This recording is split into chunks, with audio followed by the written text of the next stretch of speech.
ఈరోజు future city development authority కార్యాలయానికి భూమి పూజ చేసుకున్నాం. అట్లాగే ఈ ఫ్యూచర్ సిటీ సంబంధించి ఔటర్ రింగ్ రోడ్ నుంచి ఈ ఫ్యూచర్ సిటీ కలుపుతూ వేస్తున్నటువంటి అద్భుతమైనటువంటి రోడ్లు బహుశా భారతదేశంలో ఇప్పటివరకు ఎక్కడా లేనట్టుగా ఈ ఫ్యూచర్ సిటీలో అద్భుతంగా ఆవిష్కరింపబడుతున్నటువంటి ఆ చిత్రాలను చూస్తూ ఉంటే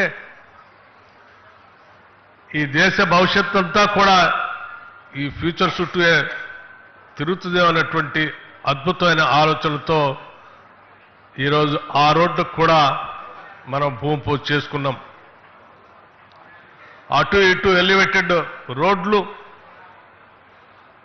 సర్వీస్ రోడ్లు, మధ్యలో మెట్రో రైలు సంబంధించినటువంటి రవాణా సౌకర్యం, ఈ రకంగా బహుశా ఈ దేశంలో ఏ నగరానికి కూడా ఇటువంటి వ్యవస్థ లేదు.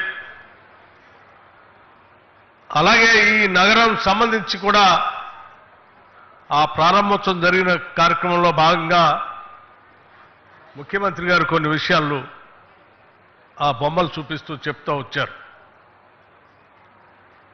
హైదరాబాద్ నుంచి ఇంటర్నేషనల్ ఎయిర్పోర్ట్ నుంచి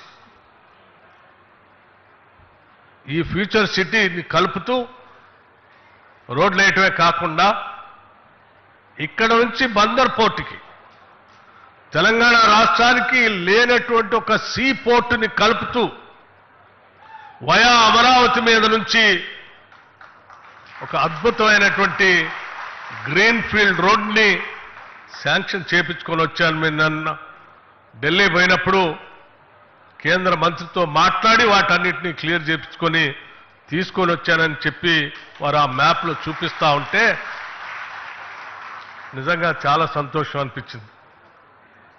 అదొకటే కాదు, ఇదే ఫ్యూచర్ సిటీ మీద నుంచి బెంగళూరుకు కూడా రోడ్డును కలుపుతూ శాంక్షన్ కూడా చేపించి తీసుకొని వచ్చారని చెప్పారు. రైలు